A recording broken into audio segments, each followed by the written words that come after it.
우리 같이 말씀 보겠습니다. 오늘은 스가랴 9장입니다.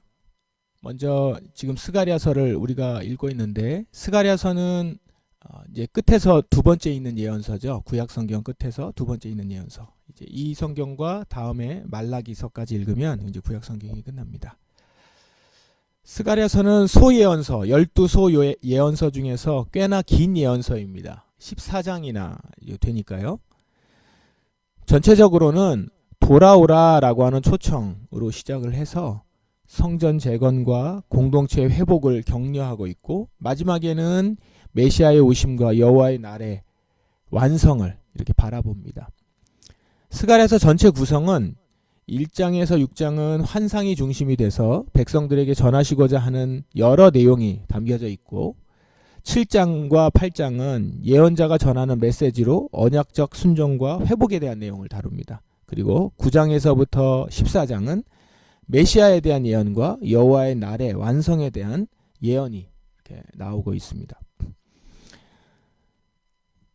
중간중간에 질책도 있지만 전체적으로는 소망을 주는 내용들입니다.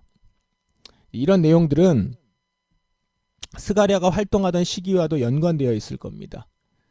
스가랴는 학개와 같은 거의 같은 시기에 활동했던 선지자입니다. 그럼 그 시기가 언제냐? 학개나 스가랴가 활동했던 시기가 언제냐? 포로기가 끝난 후에 이스라엘 백성들이 예루살렘에 귀환한 때입니다. 그러니까 이제 포로 이후의 시대죠. 포로 귀환 세대에 대해서 예언했던 사람입니다. 그러니까 이 시기에 어떤 메시지가 필요할까요? 격려와 희망일 겁니다. 이 심판과 징계를 받고 돌아왔으니까 이제는 이들에게 소망을 갖고 다시 재건할 날을 기다리라 라고 하는 메시지가 주를 이룰 것이죠. 그래서 학개도 그렇고 스가랴서도 그렇고, 스가랴서는 특별히 이와 관련해서 아주 자세하게 메시지를 전하고 있습니다. 오늘 읽은 스가랴서 9장은 메시아에 대한 예언이 나오는 첫 장입니다. 앞부분은 열방에 대한 심판이 나오고 있고요. 그리고 뒷부분은 겸손한 왕의 오심을 보여주고 있습니다. 이 두 부분을 종합해서 정리하면 하나님이 원수들을 심판하시고 겸손한 메시아 왕을 보내어 자기 백성을 구원하고 평화의 나라를 세우신다라고 하는 내용이죠. 1에서 8절은 이스라엘 주변 열방들, 특히 하드락, 다메섹, 두로, 블레셋에 대한 하나님의 심판을 말하고, 하나님은 자기 백성을 둘러 진치셔서 보호하시고 포악한 자는 다시 지나가지 못하게 하신다라는 내용이 나옵니다. 그러니까 이것도 당신의 백성들에게는 매우 든든한 얘기죠. 그리고 9, 10절은 시온의 왕이 겸손하게 나귀를 타고 오신다라고 하는 모습으로 묘사가 되고요. 이 왕은 전쟁을 끝내고 평화를 열방에 선포하며 그의 다스림은 바다에서 바다까지 미칠 것이다, 이렇게 말을 하죠. 그리고 나머지 11절부터 17절은 포로에서 돌아온 백성을 향한 구원의 회복의 그림을 보여줍니다. 하나님은 자기 백성을 건져내시고 그들을 큰 축복 가운데 두실 것이다 약속하는 내용입니다. 9장 전체가 메시아가 오셔서 다스리는 그런 나라에 대한 그림을 처음부터 쭉 보여주고 있는 것이죠. 이 중 우리는 오늘 9절부터 나오는 메시아에 대한 예언을 좀 보도록 하겠습니다. 9절 보시면 시온 백성아 기뻐하여라, 예루살렘 백성아 즐거이 외쳐라. 보라, 내 왕이 내게로 오신다. 그분은 의로우시며 구원하시는 왕이시다. 그분은 겸손하시어 나귀를 타신다. 나귀 새끼를 타고 오신다. 이 본문 어떻습니까? 우리에게 매우 익숙한 장면이 나오는 본문이죠. 바로 왕이 나귀를 타고 오시는 장면, 그 장면 보시면 좀 익숙할 겁니다. 스가랴서에서 외치는 이 왕의 모습이 나귀를 타고 예루살렘에 입성하는 그 모습입니다. 자, 이 모습은 나귀 타고 예루살렘에 입성하는 예수님 모습과 겹치죠. 복음서에 이 장면이 나오는데, 복음서의 장면은 바로 이 예언의 주인공이, 지금 스가랴서에 나오는 예언의 주인공이 예수님이시다라는 걸 증거하는 장면입니다. 그러니까 우리가 복음서만 읽을 때는 그분이 왜 이렇게 하셨을지라고 이렇게 의문을 제기할 수 있는 것을 이제 구약 성경부터 쭉 읽어 오시면 바로 이것이 그 예언자가 예언했었던 바로 그 모습을 그대로 보여주고 있는, 그냥 재현한 것이 아니라 바로 예언했던 그가 나다라는 것을 그의 지금 모습을 통해서, 낙이 타고 오는 모습을 통해서 보여주고 계시는 것이죠. 그러면 스가랴서에서 구원의 왕, 낙이 새끼를 타고 오시는 왕은 어떤 분으로 그리고 계시는 걸까요? 먼저 8절을 보시면 내가 오고 가는 군대들로부터 내 성전을 지키겠다. 내가 지킴으로 그 누구도 다시는 내 백성을 해치지 못한다. 모습이 어떻습니까? 강력한 힘을 가진 장수입니다. 이 왕이 그 성전을 지키면 어느 누구도 넘보지 못합니다. 강력한 왕인 것이죠. 자, 이런 모습의 왕이라고 하면 그는 백마를 타고 다녀야 할 것 같습니다. 본래 고대 근동세계에서 백마는 왕이 타고 다니는 말 아닙니까? 그것도 그 나라에서 가장 명마, 그것을 백마를 타고 위험있게 입성하고 움직일 것입니다. 전쟁에 이기거나 한 나라를 다스리는 모습은 바로 이런 백마를 타고 오는 왕입니다. 그런데 지금 왕이 오시는데 그분은 나귀를 타고 오십니다. 그것도 나귀 새끼. 그리고 이렇게 나귀를 타는 의미가 본문에 적혀 있습니다. 뭐라고 합니까? 겸손하시어.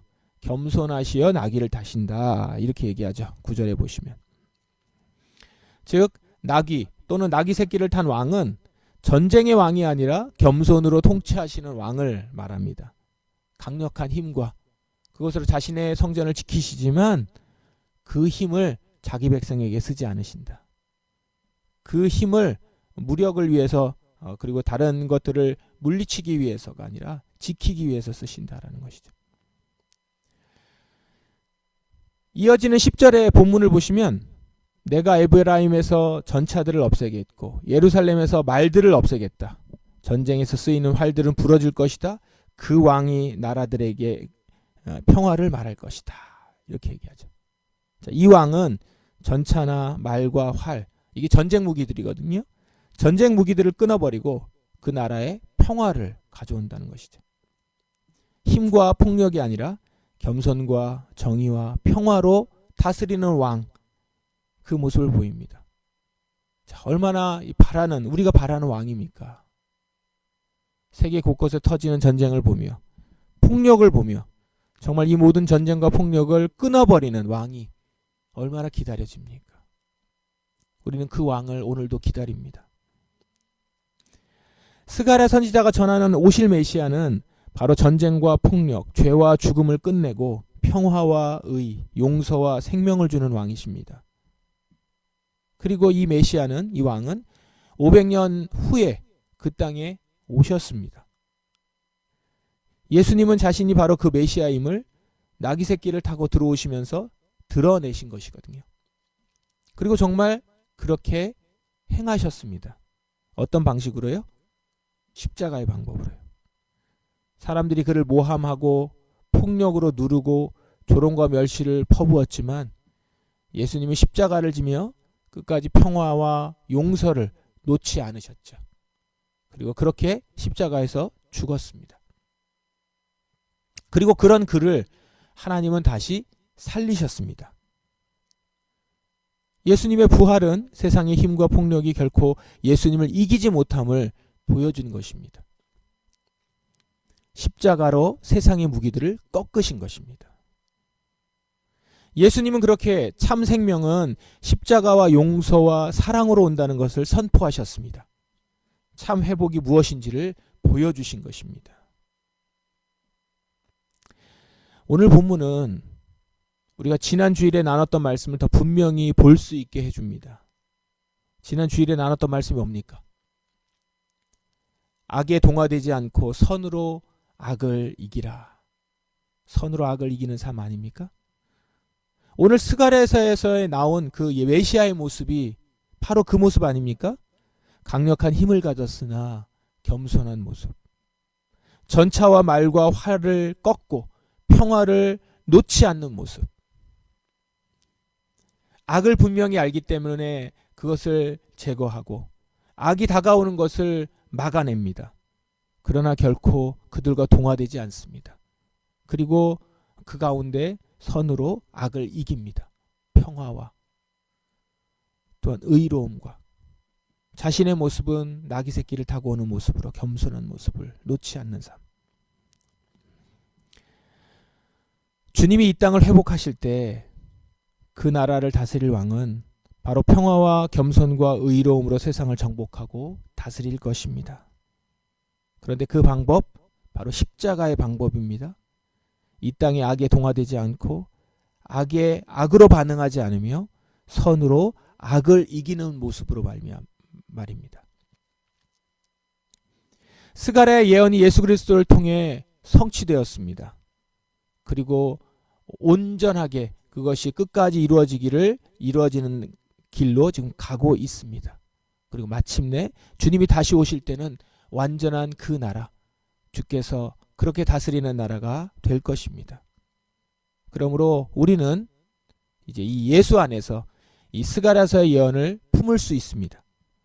우리는 그분의 나라를 소망하며 오늘 이 땅에 살지만 이미 그 나라에 속한 자로 살아갑니다.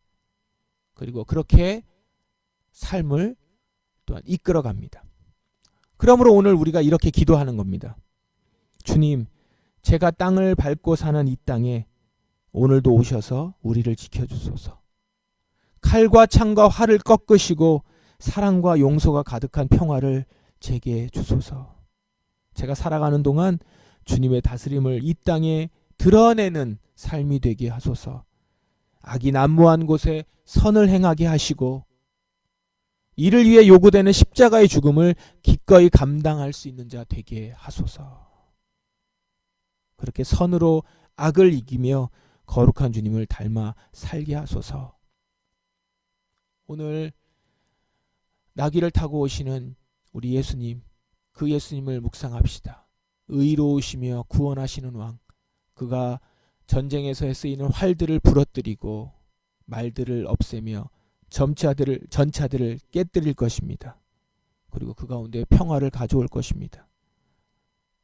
그 주님을 묵상하며 그 주님이 나의 왕이심을 고백하며 오늘 우리도 그의 백성답게 살아가는 하루가 되기를 간절히 원합니다.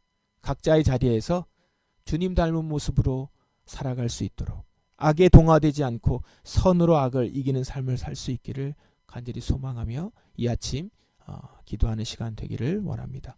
각자의 자리에서 충분히 기도하시다가 돌아가시기 바랍니다. 기도하겠습니다.